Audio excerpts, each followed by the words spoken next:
L'inspecteur Planck en souterrain. Un livre de José Schmelz. Chapitre 1. Un réveil douloureux.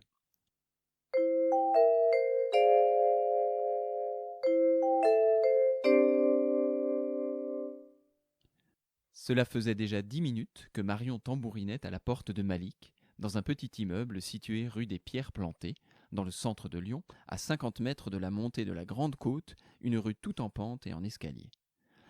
Elle avait couru durant tout le trajet, et ses jambes lui faisaient douloureusement sentir qu'elle n'appréciait ni la montée, ni la course, et encore moins les deux ensemble. « Eh oh, Malik, ouvre-moi, bon sang! Où est-ce que tu te planques? Allez, déconne pas, on a rendez-vous maintenant. Je suis venu au plus vite, j'ai laissé en plan un puzzle de 8000 pièces que j'avais presque fini. 8000!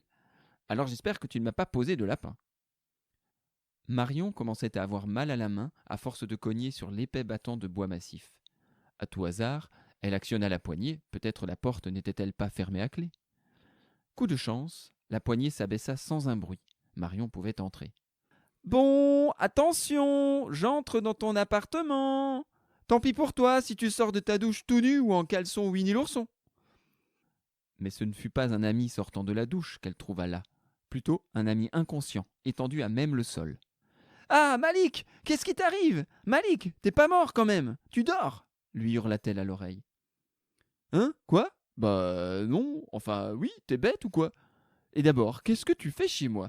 Et pourquoi est-ce que tu me hurles dans les oreilles? J'ai le tympan fragile, moi. » Manifestement, Malik ne se souvenait absolument pas d'avoir appelé Marion vers 13 heures, ni de lui avoir donné rendez-vous chez lui de toute urgence.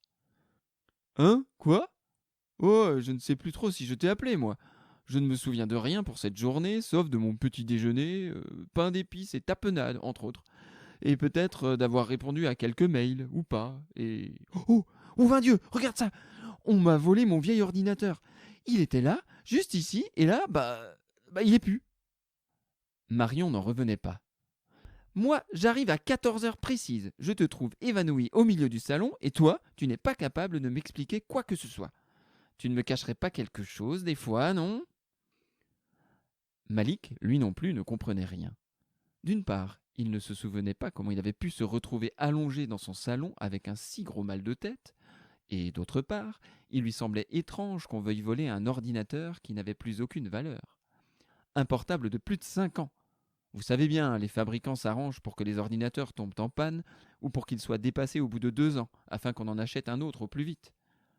Malik ne se servait plus de celui-ci que pour classer quelques photos à l'occasion. Bref, ni Malik ni Marion ne voyaient comment démêler ce mystère. À moins que... Arthur! Mais bien sûr! Arthur! S'écria Marion. Arthur? Tu veux dire Arthur, le Arthur bizarre qu'on a rencontré l'an dernier à la fête du haricot nain de Bourg-la-Verdure? Je croyais que c'était un acteur engagé pour faire l'animation de la fête. Mais non, Arthur Planck, son métier, c'est d'arrêter les criminels. C'est lui, le célèbre inspecteur Planck. Je l'appelle immédiatement et je contacte Salomé également, car elle a déjà eu à résoudre des affaires criminelles assez compliquées et c'est une très bonne amie, une amie d'enfance. Moins d'une heure après son coup de téléphone, une sirène rappelant les séries de télévision des années 80 retentit dans les rues de la Croix-Rousse, ce charmant quartier en pente et en plateau situé au cœur de la ville de Lyon. C'était l'inspecteur Planck, avec sa discrétion habituelle et une pointe de ridicule qui faisait probablement aussi son charme. À peine arrivé dans l'immeuble, l'inspecteur s'écria avec ardeur pour tout le voisinage. « Tan, ne bougez plus, je suis là, je suis là !» Le crime peut trembler, la malhonnêteté peut craindre ma ma perspicosité, non, ma serpico... Ah non, ça c'est un titre de film. Bon, bref, le crime peut trembler car nous sommes là, tous les deux, mon intelligence et moi.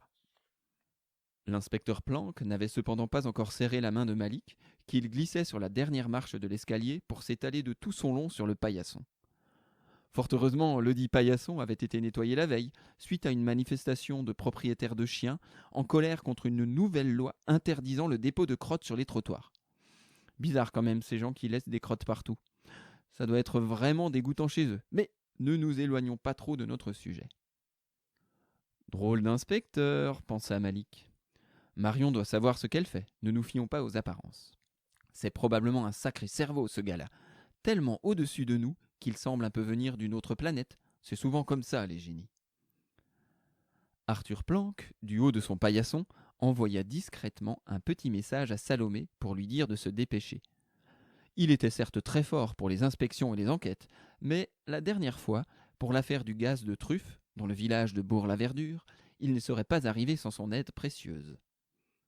En attendant, Arthur Planck se proposa de se rendre sur les lieux précis du vol et de l'agression pour recueillir d'éventuels indices.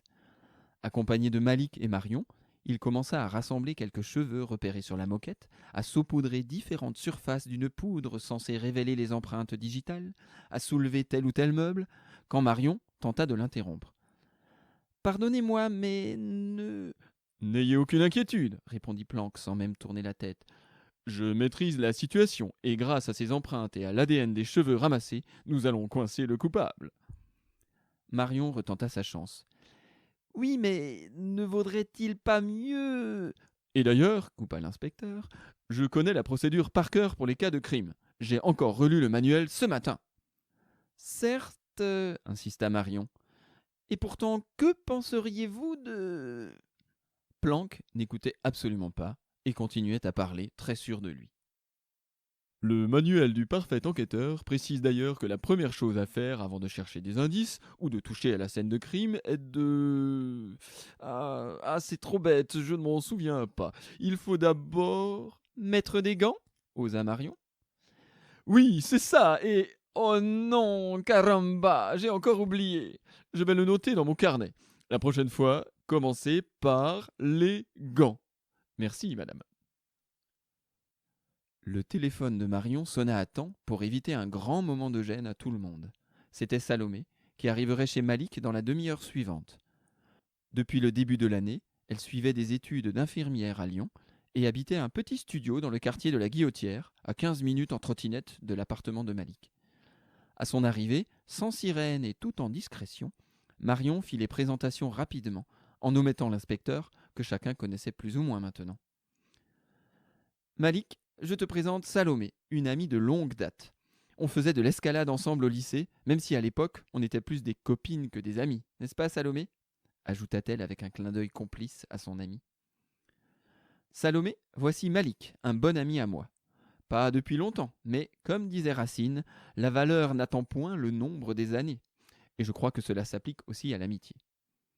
Salomé fut mise au courant de toute l'affaire, c'est-à-dire de pas grand-chose, puisque Malik ne se souvenait quasiment de rien et que, de son côté, l'inspecteur avait déjà perdu, mélangé ou dénaturé de nombreux indices en retournant l'appartement.